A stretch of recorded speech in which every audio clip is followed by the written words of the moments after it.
Palestras da FEB. O assunto de hoje, do Evangelho, eu peço permissão para ler o versículo de Mateus, que vai orientar o nosso estudo da noite de hoje. É o paralítico. Está em Mateus, versículo 1. Tendo tomado de novo a barca, Jesus tornou a atravessar o lago e veio à sua cidade. E eis que lhe apresentaram um paralítico deitado no seu leito. Jesus, vendo-lhe a fé, disse ao paralítico: Filho, tem confiança, teus pecados te são perdoados. Logo, alguns escribas disseram entre si: Este homem blasfema. Jesus, lendo-lhes o pensamento, disse: Por que abrigais maus pensamentos nos vossos corações? Que é o que será mais fácil, dizer: Perdoados te são os teus pecados, ou dizer: Levanta-te e anda? Ora, para que saibais que o Filho do Homem tem na terra o poder de remir os pecados, levanta-te, disse ele ao paralítico. Toma o teu leito e volta para a tua casa. Imediatamente o paralítico se levantou e voltou para casa. Vendo isso, a multidão, tomada de espanto, rendeu graças a Deus que deu ao homem tal poder. Está no capítulo 9 de Mateus. Nós vemos aqui mais uma das curas que todos nós pretendemos alcançar, sem exceção.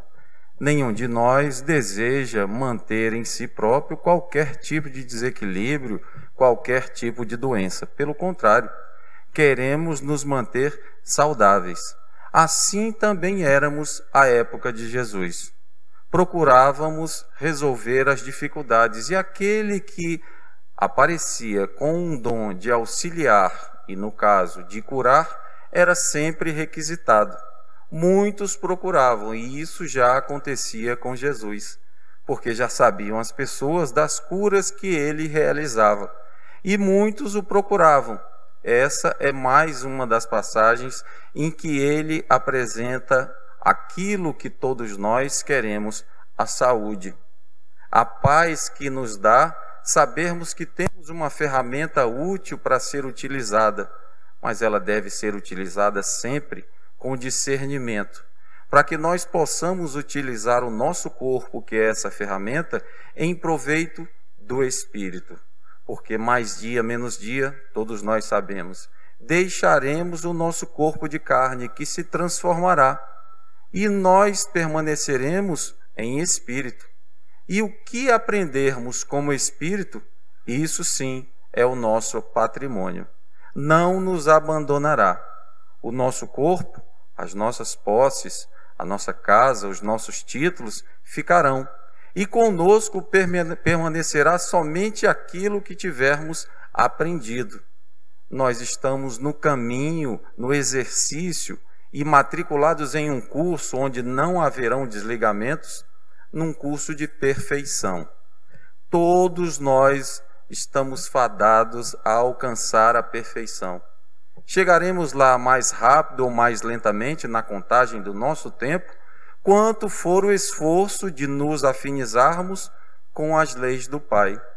Aquela, diz o Livro dos Espíritos, que fará com que sejamos felizes. Não há como sermos felizes sem nos alinharmos com as leis do Pai. E muitas vezes nos esquecemos disso e nos alinhamos com a nossa vontade. Nossa vontade que nem sempre representa o que é melhor para nós. A nossa vontade deve ser analisada. Devo dar vazão a esse desejo? Isso não me prejudicará? Quais são os valores que eu devo perseguir? O que devo fazer nesta ou naquela situação? E assim vamos fazendo escolhas constantemente. A nossa vida é escolher o tempo inteiro. Nem sempre paramos para refletir que estamos fazendo escolhas, mas estamos. A nossa presença hoje aqui indica uma escolha. A nossa ida ao local de trabalho, de manhã ou pela tarde, ou de estudo, ou qualquer outra tarefa, indica uma escolha. Quando nós alugamos uma casa ou compramos, indica outra escolha. Quando fazemos a higiene pessoal, também estamos escolhendo. Estamos a escolher constantemente, e muitas vezes as nossas escolhas são feitas não com a previsão daquilo que é perene, duradouro e eterno, mas aquilo que vai nos proporcionar maior prazer. E se fazemos assim, estamos correndo sério risco de errarmos. Nenhum de nós irá para o inferno por conta disso. Nós receberemos tantas oportunidades quantas forem necessárias para reparar aquilo que nós não aprendemos ainda. Mas muitas vezes a doença vem, e aqui é um caso, para que nós possamos exercitar aquilo que foi dito já na preparação inicial. Exercitarmos aquelas virtudes que todos nós temos em germe, que estão guardadas dentro de nós, mas que precisam ser exercitadas.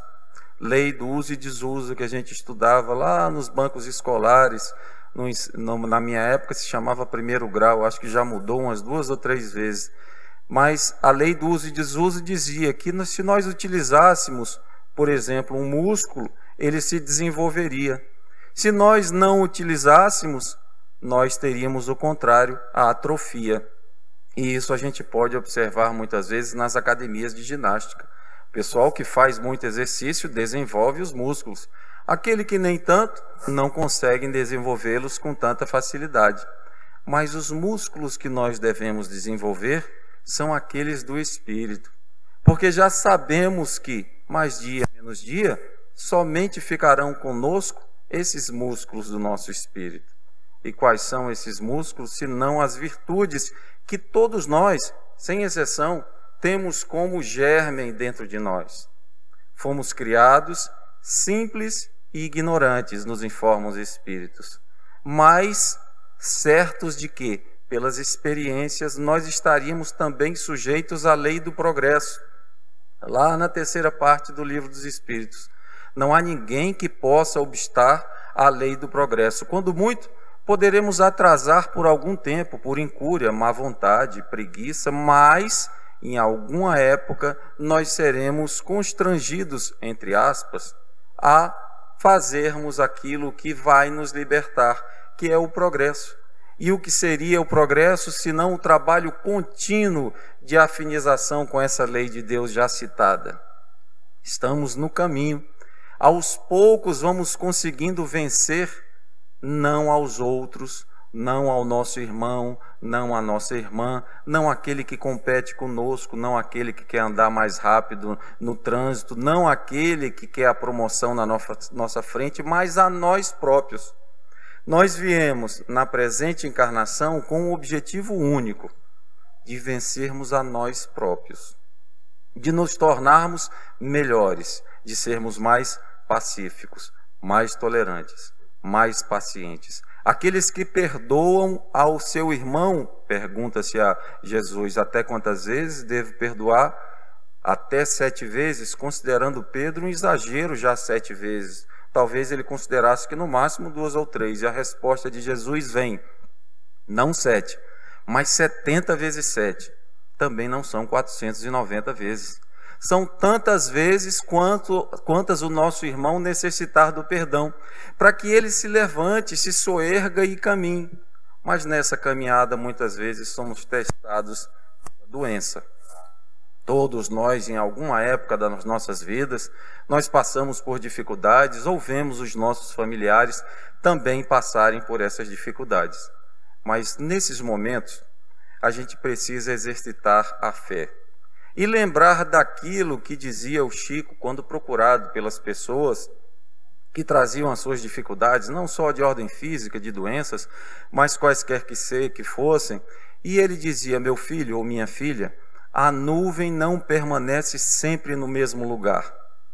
Ou o vento a leva, ou ela se dissipa e cai em forma de água e aquela nuvem se desfaz. Ele queria dizer que as dificuldades que vêm até nós têm um sentido oculto que é preciso que nós pacifiquemos a nossa alma para descobrir qual é. Para que nós não tentemos impor a nossa vontade a Deus, mas ao contrário, que possamos perceber a vontade de Deus sobre nós. A obediência é o consentimento da razão. Nós devemos obedecer à razão, mas a resignação é o consentimento do coração. Isso está lá no Evangelho segundo o Espiritismo. Eu não criei essa situação. Acho que não colaborei para tal, mas ela chegou até mim. E eu tenho que enfrentar essa dificuldade aproveitando dela e tirando dela o melhor que possa para mim. Esse exercício estará no espírito. As doenças podem nos acometer, se não no passado, hoje ou mais à frente. Todos nós passamos por isso porque faz parte do nosso estágio evolutivo. Todos nós deveremos ter em mente que poderemos realizar aquilo que se chama de autocura, a única, perene e duradoura. Procuramos os recursos e procuramos o passe, procuramos os tratamentos de cura, e é lícito que façamos isso, é pertinente que nós façamos isso, mas a cura definitiva está dentro de nós.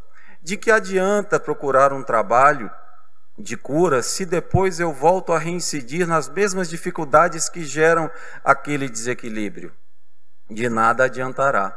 Vamos lembrar de uma das lições, uma das crônicas de Humberto de Campos, que está no livro Contos e Apólogos.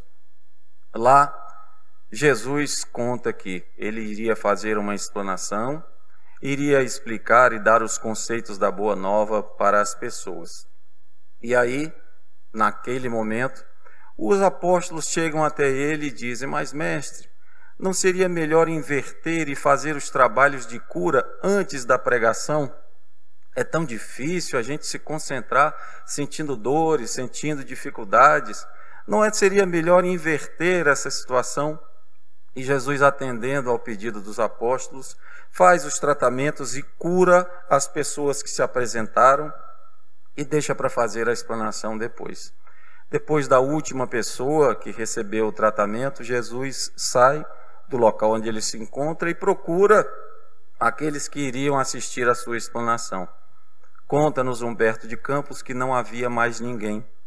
As pessoas haviam sido curadas e foram embora.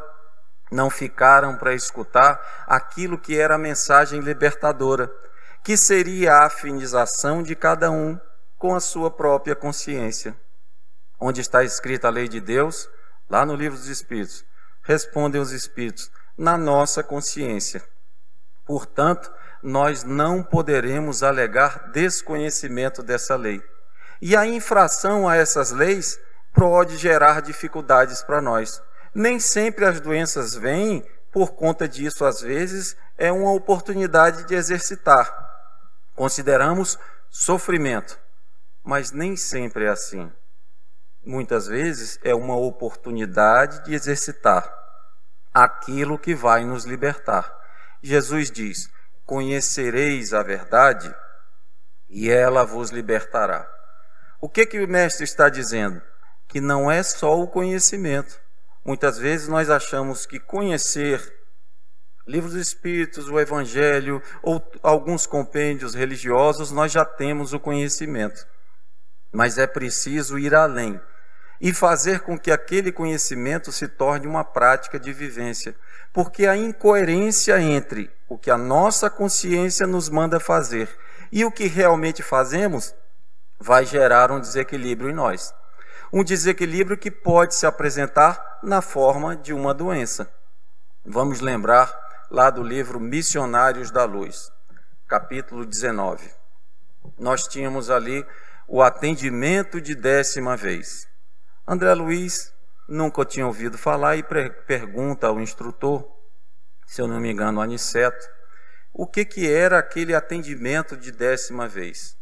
E vem a explicação. Era alguém que se desequilibrava, no caso específico, se encolerizava com seus irmãos, com as suas irmãs, e gerava uma dificuldade orgânica nessa pessoa. Doía, ele se sentia mal e ele procurava o tratamento. Ia para o passe ou outro tipo de tratamento. Os espíritos davam a energia que era necessária para recuperar a sua saúde. Mas ele voltava no dia seguinte, a se encolerizar, a se portar de maneira a ser grosseiro com seus irmãos, com suas irmãs, gerava um novo desequilíbrio e ele procurava o tratamento de novo, até a 10ª vez. Por isso, o atendimento de 10ª vez. A partir daí, no plano espiritual, não somos nós encarnados, a equipe de passe do plano espiritual não daria mais aquela energia que ele houvera recebido nas 10 primeiras vezes, porque aquilo estava significando e servindo para deseducá-lo, para que ele não arcasse com as consequências dos desequilíbrios que ele causava em si próprio, nos seus irmãos e em si próprio. Por isso, o atendimento de 10ª vez. É lícito procurarmos o tratamento medicamentoso na ciência, no médico? Claro que é. É lícito procurarmos o passe ou outros tratamentos espirituais? Claro que é. Mas é mais importante ainda verificarmos qual está sendo o nosso comportamento. Eu realmente estou procurando a minha melhora? Conhece-se o verdadeiro espírita pelo esforço que faz para domar as suas más tendências, más inclinações. E quem deve dizer a mim quais são minhas más tendências ou minhas más inclinações? Eu mesmo. Eu tenho que analisar a mim e chegar à conclusão de o que em mim merece reforma, sem medo. Muitas vezes nós recuamos, porque já sabemos intuitivamente que vamos chegar a conclusões desagradáveis. Fui desonesto, fui preguiçoso, não fui caridoso, me omiti, fui preguiçoso, e outras tantas dificuldades que nós ainda temos, mas é preciso ter calma e nada de autoflagelação. É preciso marcarmos disciplinadamente qual o roteiro que devemos perseguir para não mais recairmos nesse erro, para não mais sermos vencidos, não pelos outros, mas vencidos por nós próprios.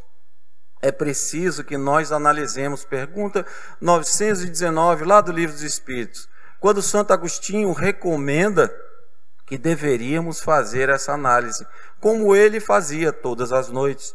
Antes de dormir, ele analisava a si próprio, e quando chegava à conclusão de que ele havia cometido algum erro, ou se omitido, no dia seguinte, ele procurava corrigir. E foi assim que ele foi conseguindo vencer a ele próprio, e não vencer aos nossos irmãos. Nós não viemos para impor o que quer que seja a quem quer que seja. Nós viemos para nos melhorarmos, para sermos melhores amanhã do que hoje fomos. E esse trabalho é constante, muitas vezes ele se apresenta de variadas formas, para que a gente alcance a cura completa de nós próprios. Muitas vezes ele se apresenta na forma de uma ofensa que nós recebemos dos outros. E nós achamos que foi injusto, e muitas vezes realmente foi. E nós não conseguimos tirar aquilo da nossa mente, volta aquela dificuldade. Mas aquilo foi uma excelente oportunidade de exercitar o perdão.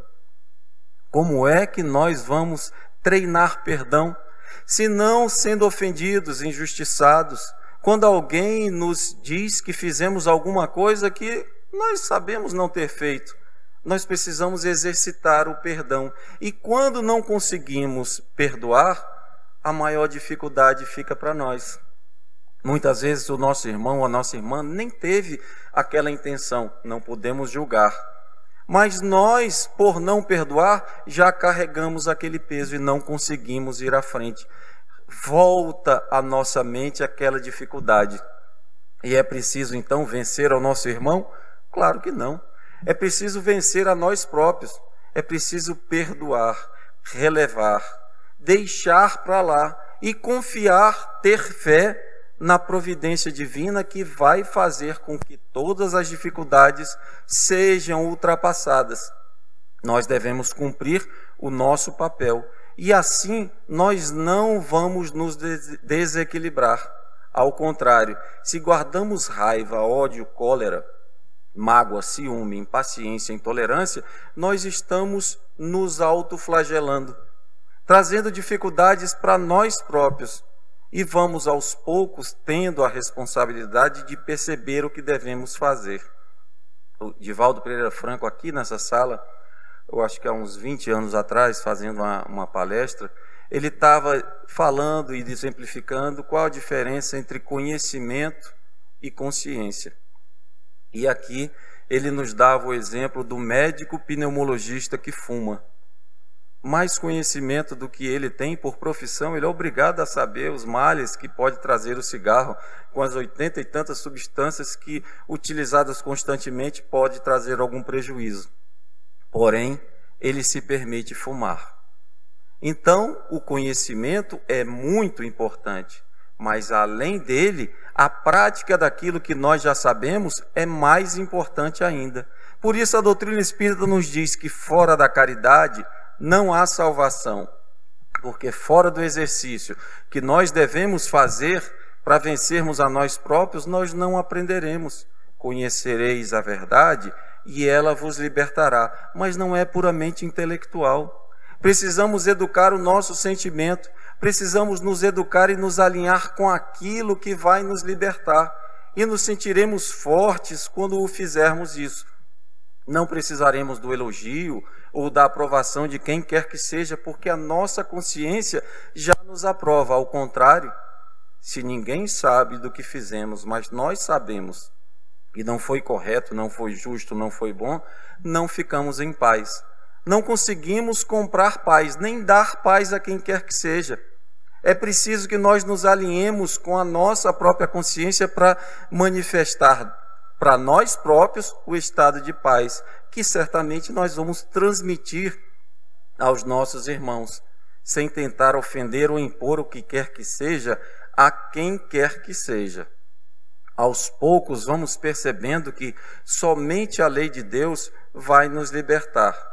Quando Paulo consegue cair em si, ele faz aquela pergunta conhecida, eu acho que por todos nós: Senhor, que queres que eu faça? Na verdade, ele está dizendo: renuncio à minha vontade nesse instante. Renuncio ao prazer que eu sempre procurei, ou procuro, ou muitas vezes procurei. Mas agora eu quero fazer a vontade do Pai. Muitas vezes a gente espera que venha um irmão, um espírito, encarnado ou desencarnado, para nos dizer o que fazer. Mas a resposta está dentro de nós. E nós não podemos ter medo de chegar até a nossa consciência. Mas para chegar à nossa consciência, é preciso ser simples e humilde. Se não formos simples e humildes, nós não chegaremos até a nossa consciência. Vamos parar, muitas vezes, no nosso ego, que vai nos aprovar. E vai dizer, é isso mesmo, você está certo, você está correto, mas não foi a consciência que nos disse aquilo. Fomos nós mesmos que queremos acabar com aquele desequilíbrio momentâneo, aquele estado meio instável, porque nós não nos aprovamos e queremos quase que jogar sujeira para baixo do tapete. Mas vai ter um momento que não vai ter mais tapete para a quantidade de sujeira que a gente queira esconder. E aí começam as dificuldades de desequilíbrio dentro de nós próprios. Calma, vamos conseguir ultrapassar também esses obstáculos. Todos nós vamos conseguir aprender aquilo que é necessário para sermos livres, porque o erro é o que nos infelicita. Código Penal da Vida Futura. Lá no livro Céu e Inferno. Não me lembro bem quantos artigos, eu acho que tem 37, não me lembro bem quantos são. Mas ali nesses artigos do Código Penal da Vida Futura, lá no Céu e o Inferno, nos fala das dificuldades que nós temos, porque nós angariamos para nós próprios. É preciso vencer a nós próprios fazendo o que é correto, para não termos que reparar aquilo que foi feito de maneira errada. Quando estamos passando por uma dificuldade, é preciso ter confiança em Jesus. É preciso ter confiança no nosso anjo da guarda, que está junto a nós o tempo todo. Mas é preciso que a gente levante a sintonia e entre na sintonia deles para perceber e receber essas energias tão necessárias. Aqui, na passagem, Jesus disse que os pecados estavam perdoados. Mas quais são os pecados que Deus perdoa? alguns de determinada característica ou outros. Na verdade, Deus perdoa a todos os erros que nós possamos cometer, quantas vezes nós cometermos. Mas é preciso que a gente faça um trabalho de reparar. Reparar o quê? A nossa educação, para nos afinizarmos com aquilo que é correto, justo e bom. O paralítico, quando recebeu a informação de que estava perdoado, nós acabamos de ler, Jesus fala sobre a fé dele.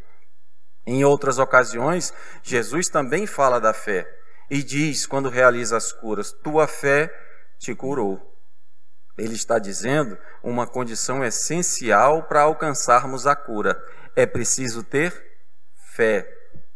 É preciso ter confiança para entrar nessa sintonia e absorver essas energias que nós pretendemos. E vamos relembrar, não é sinônimo, mas fé vem do mesmo radical de fidelidade. E fidelidade a quê? A lei de Deus. De que adianta eu procurar a cura se eu volto a não ser fiel a mim mesmo? Não é a Bíblia? Também é, né?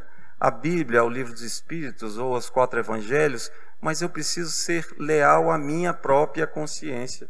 É preciso perguntar a mim, Jesus já sabia disso e sabia das dificuldades para nós acessarmos a nossa consciência. Ele dá aquela regrinha básica, na verdade um convite para analisarmos a nossa própria consciência.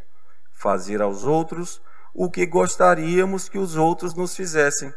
Ele está nos ensinando qual o trabalho que nós temos que realizar, mas nem sempre fazemos. Muitas vezes escolhemos fazer alguma coisa sem pensar nas consequências daquela nossa escolha.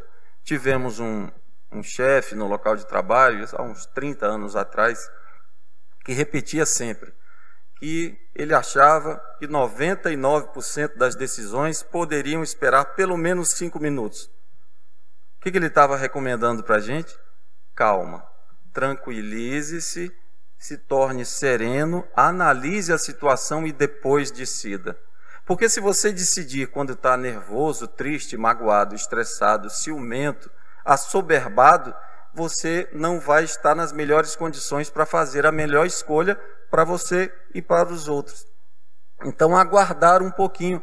Realmente, são poucas as profissões ou as situações em que nós nos vemos envolvidos que não dá para esperar 5 minutos. Se é um problema de saúde grave, de emergência, realmente nós não poderemos esperar esse tempo. Mas, na maioria das vezes, é possível que a gente aguarde um pouquinho. Que a gente possa contar com a colaboração do tempo. E aí vem aquele ditado popular que diz que o travesseiro é um excelente conselheiro. Ou seja, vamos deixar para decidir, se for possível, no dia seguinte. Se é algo tão grave não precisa de nossa decisão de emergência, vamos esperar, acalmar, fazer uma prece, elevar o nosso pensamento e depois nós tomamos a decisão. Aquele cego que foi levado, o paralítico, desculpem, que foi levado até a presença de Jesus, estava com dificuldades, mas Jesus identifica nele a fé. Tua fé te curou, dizia em outras passagens. Mas logo mais Jesus diz também que mais vá e não peques mais. Atendimento de 10ª vez já citado aqui. Porque se voltar a errar, vai voltar essa consequência que é danosa, que dói, que gera sofrimento e que me fez você me procurar para aliviar. Os Espíritos vão nos aliviar, vão nos amparar, mas não vão tirar de nós aquela responsabilidade que temos de nos educarmos. Somos herdeiros de nós próprios. Estamos preparando o nosso futuro hoje. Com as nossas atitudes, nós estamos promovendo, estamos programando o nosso futuro. E se colhemos dificuldade nos dias de hoje, muitas vezes é pelo que fizemos ou não fizemos lá atrás. Se não nessa encarnação, em outras. Ou um aprendizado que nós devemos ter enfrentando determinadas dificuldades. São as provas colocadas para nós. Mas nos momentos das provas, é preciso ter paciência.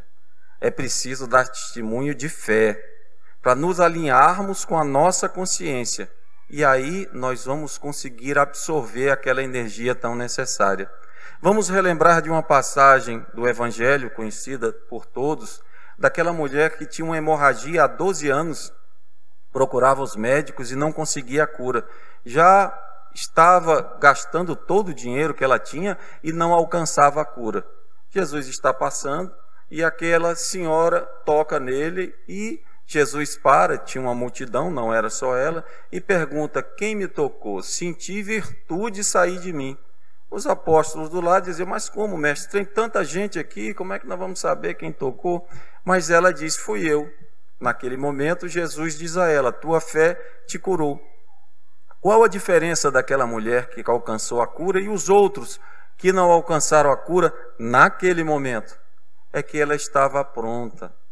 Ela já havia aprendido aquilo que era necessário para que ela absorvesse aquela energia. É como um rádio. Se nós gostamos de uma rádio que toca música clássica, nós devemos ter a atitude de colocar a frequência naquela rádio. Se nós queremos música clássica, mas colocamos o rádio, o dial, em uma rádio que toca, sei lá, lambada, forró, outra que não seja do nosso agrado, nós vamos escutar aquela que nós colocamos. E muitas vezes essa atitude é impensada, porque não reconhecemos que nós criamos as dificuldades. Para nos fortalecermos é preciso ter calma e fé. Fé com fidelidade. Fidelidade à nossa própria consciência, que sempre vai nos indicar o caminho correto a seguir. Aos poucos vamos vencendo a nós próprios. Aos poucos vamos nos tornando mais tolerantes.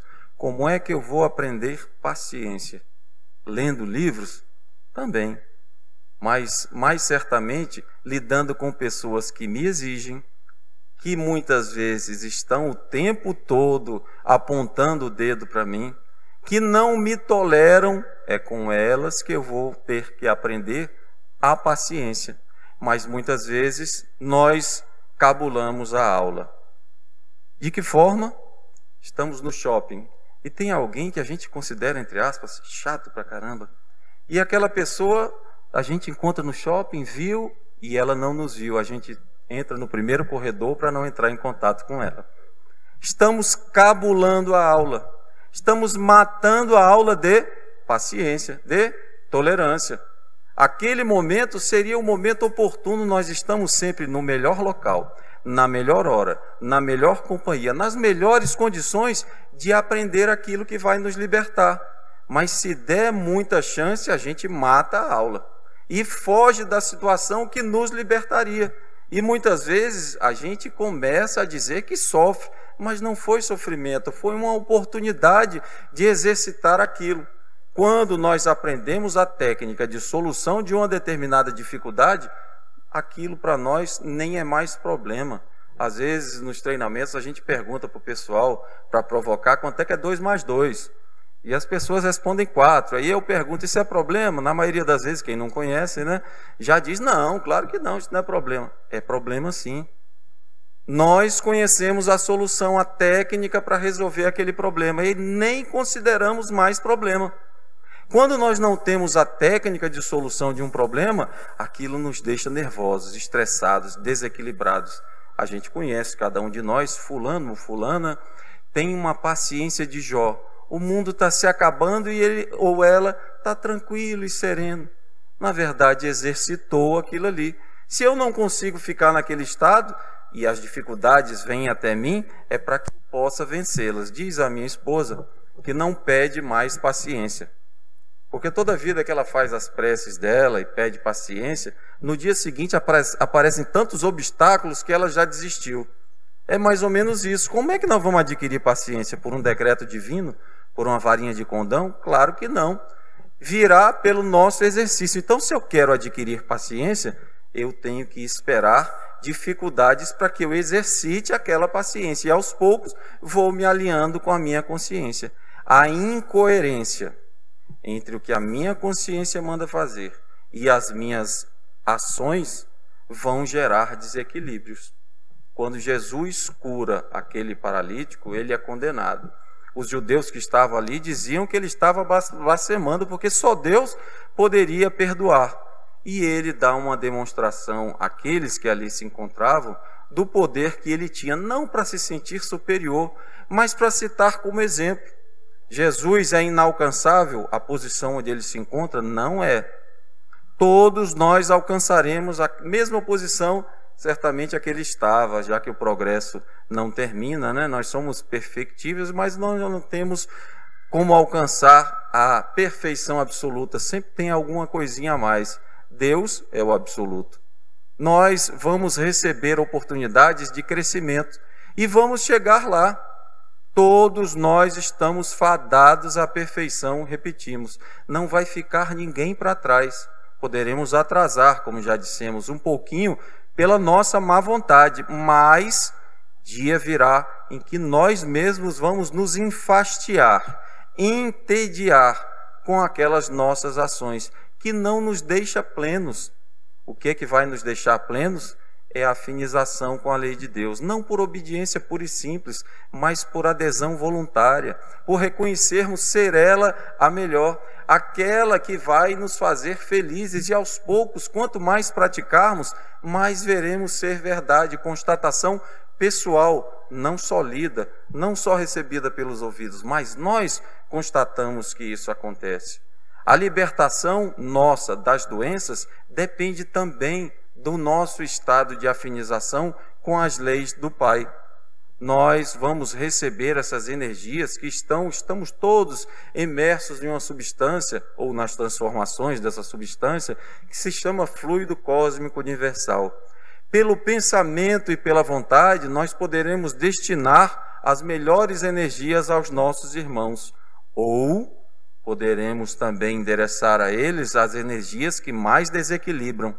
Se ele estiver na mesma sintonia nossa, ou positiva ou negativa, ele vai assimilar, mas certamente o emissor já está contaminado, seja uma energia positiva ou negativa. Odeio fulano de tal, ou beltrana, e indico pensamentos totalmente desequilibrados para aquela pessoa, mas fulana ou beltrano está bem, sereno, tranquilo, está seguindo a sua programação normal de auxílio, procurando fazer a caridade, tendo boa vontade, não vai atingi-lo ou atingi-la. Mas eu, o emissor, já fui atingido. Eu já estou fazendo em mim aquilo que não desejo, programando algo de dificuldades mais à frente. Se emito posições positivas, energias benéficas, cheias de bondade, de equilíbrio, procurando auxiliar aos meus irmãos, e o meu irmão ou minha irmã não está naquela mesma sintonia, não vai receber. Mas eu, emissor, já me contaminei beneficamente daquilo que eu estou desejando aos outros. Não poderemos julgar a quem quer que seja, é a recomendação de Jesus. Não julgueis para não serdes julgados. Isso não significa não analisarmos as situações da vida, porque é inteligente verificarmos os erros ou os acertos dos nossos irmãos para programar a nós próprios, fazer a nossa própria programação. Isso é inteligente, mas não poderemos julgar e muito menos condenar aos nossos irmãos. Perdoar quantas vezes? 70 vezes 7, indefinidamente. A cura daquele que foi o paralítico, que é o texto de hoje, nos traz a informação de que as dificuldades terão um fim. Tão logo aprendidas as lições que elas queiram nos dar, elas vão cessar. Nós não viemos ao mundo e nem fomos criados para sermos infelizes. O contrário, fomos criados para a felicidade, mas é preciso trabalhar naquela definição que lá está no Livro dos Espíritos, definição de trabalho. Qual é? Toda ocupação útil. Escutar alguém que precisa falar, mesmo que nós não falemos muito, é um trabalho. Estamos exercitando escutar aquele nosso irmão, a nossa irmã. Ensinar as primeiras letras a quem não saiba, mesmo que seja adulto, é trabalho. Ficarmos em silêncio quando sabemos que nós temos uma parcela da verdade, mas dita naquele momento, naquele horário, naquela ocasião, vai desequilibrar muito mais que harmonizar, é trabalho. É aquela água da paz do Chico, que o Emmanuel recomenda, que nós já escutamos. Quando ele recebe a recomendação de procurar a água da paz, ele disse que procurou nas farmácias e não encontrou. Emmanuel disse para ele, não, mas é água comum, você bota na boca e não engole. Não pode falar.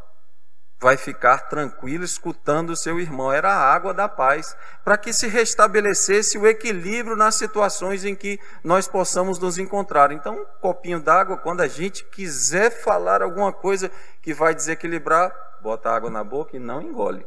Não temos como falar. Não vamos gerar um desequilíbrio na situação em que nos encontramos. E aos poucos, o tempo vai fazendo a sua parte. É preciso contar com a colaboração do tempo, e dia virá em que nós vamos absorver toda essa energia que está à nossa disposição de maneira fácil, serena e tranquila, porque estamos afinizados com ela. É aquela estação que nós estamos escutando. É um trabalho a ser feito a cada dia, sem pressa, sem programarmos algo que hoje a gente não consegue realizar ainda. E se sentirmos as forças faltarem, há um remédio maravilhoso que é a prece, para elevarmos e conseguirmos entrar numa sintonia de percepção daquilo que está à nossa disposição. Jesus disse que ficaria conosco, estaria conosco sempre, e nos faz um convite. O convite dele pode ser aceito ou não, mas vamos lembrar que o convite que ele faz, ou qualquer tipo de convite, exige providências para que possamos aceitar aquele convite. Nos chamaram para uma festa, vou ter que marcar um horário, vou ter que fazer o meu asseio corporal, uma roupa adequada para aquele local. Talvez, se for um aniversário, tem que comprar um presente. Se for criança, então é obrigatório, senão ele ou ela vai cobrar na hora. E aí eu me preparo e aceito aquele convite. O convite está feito quando ele nos diz: vinde a mim, todos vós que estejam aflitos e sobrecarregados, e eu vos aliviarei. Aprendei comigo, que sou brando e humilde de coração, e encontrareis sossego para as suas almas. Meu fardo é leve, meu jugo é suave. Que a paz de Jesus permaneça conosco em todos os instantes de nossas vidas. Esta é uma realização da Federação Espírita Brasileira.